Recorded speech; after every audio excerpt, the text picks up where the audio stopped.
Oh, hello there. My name's Brother Thomas, and I'm here, a geologist in the western United States.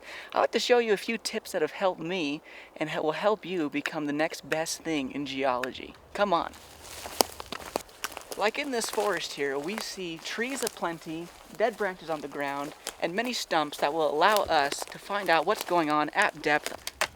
A nice flat surface on a stump like this can really tell you what's going on underneath the Earth's surface, both in the strike direction and the dip direction. You have no idea what's going on here.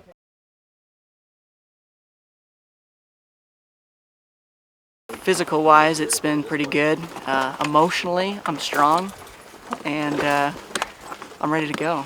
How are you prepping yourself emotionally? You know, just really at camp, just kind of pumping myself up, saying I'm a geologist, I can do this, Yep. You know, and just looking up to Pete and Barbara and aspiring to greatness, and it's getting me through the day. Mental prep, yeah, I've been listening to a lot of classic rock in the car, and really just getting pumped up for this, and as you can tell from the tone of my voice, I'm very excited. All right. Yeah. Okay, go ahead and jump off this cliff and get busy. All right, here we go.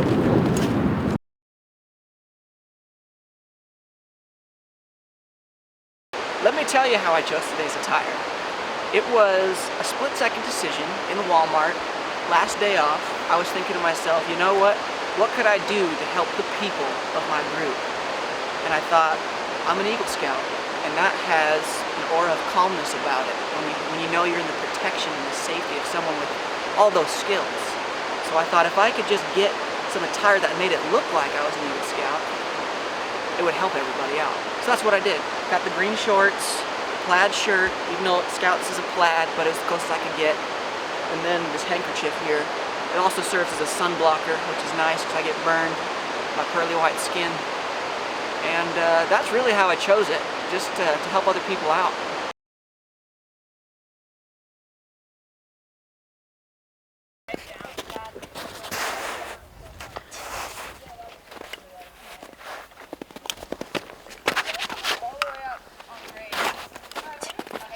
.180 strike and dip.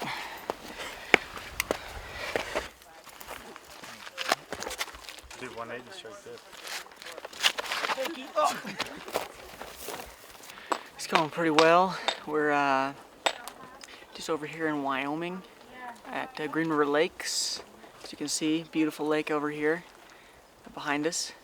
And we've been walking on a pretty easy trail, which is nice. And we're searching for some fossils over in the rocks.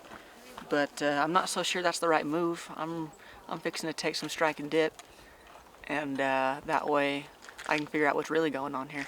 I'll just practice, you know, the delivery really is what it is, just the delivery. Just kind of, you know, hammer, back, out, and back, fronting, flipping, out, taking a strike and dip down here, trying to get the levelness.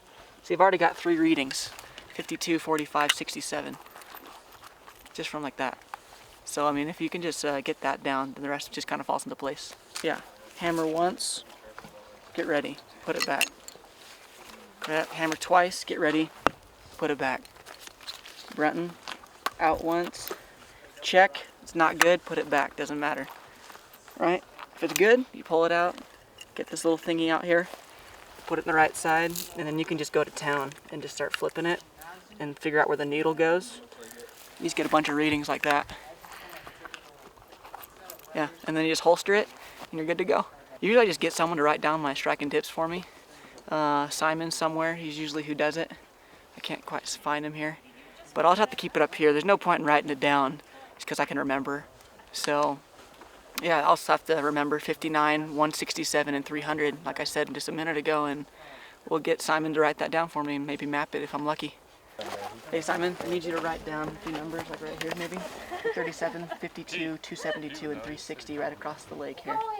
Like right there. No, I don't work for you. Are you serious? What are you thinking? I'm the TA, you're the student. You write it down. It's just one thing, see one thing, that's it. Just help me out here. Why would you want me to write it on my map? Because I'm probably going to end up turning it in anyway. What good's that going to do you?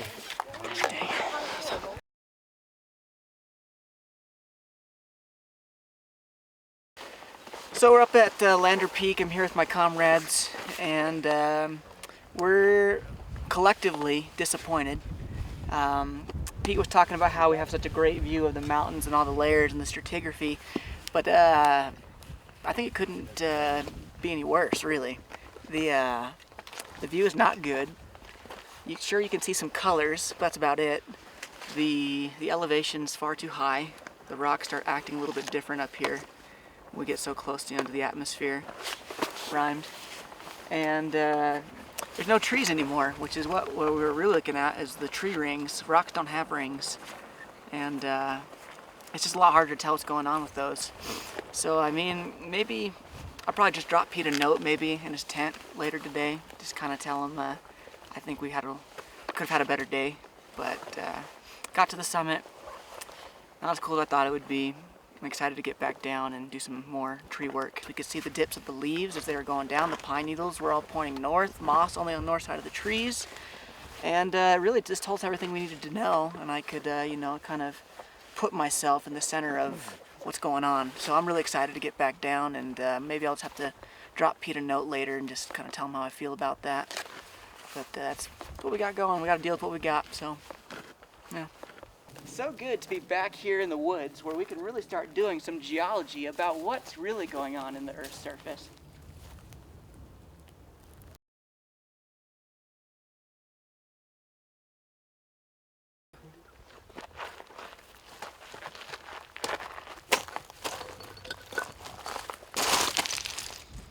Sometimes when you're in strange country, you want to use your hands to keep track of dip angles such as this, because when the geology gets rocking, you can almost fly.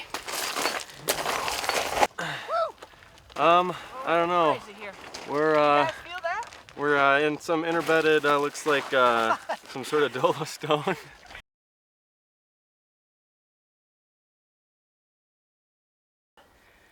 Alright, so here we are up above Smith Lake in Angel Lake area, Nevada. Just came down the mountain here, trying to get a better vantage point than we have here. It's not much to see. So we went up. You could just see the ridge there.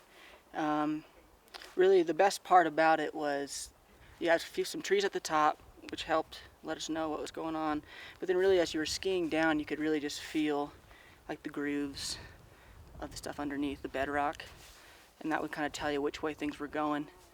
So that was the most informational part of it. Then we got back down here, and like I said before, not much to work with. Yeah, I mean, really, you can just break geology down to two things, two rules I like to live my life by. And one is, the devil is in the details, and the second one is, never ever pay attention to chert. If you follow those two things, then you'll be fine.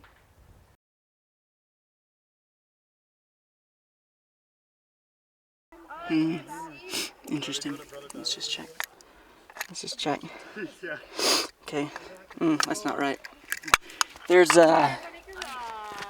is something fishy going on down there. You can tell from the way this fabric is. So we're gonna go ahead and check it out. Okay. Follow me.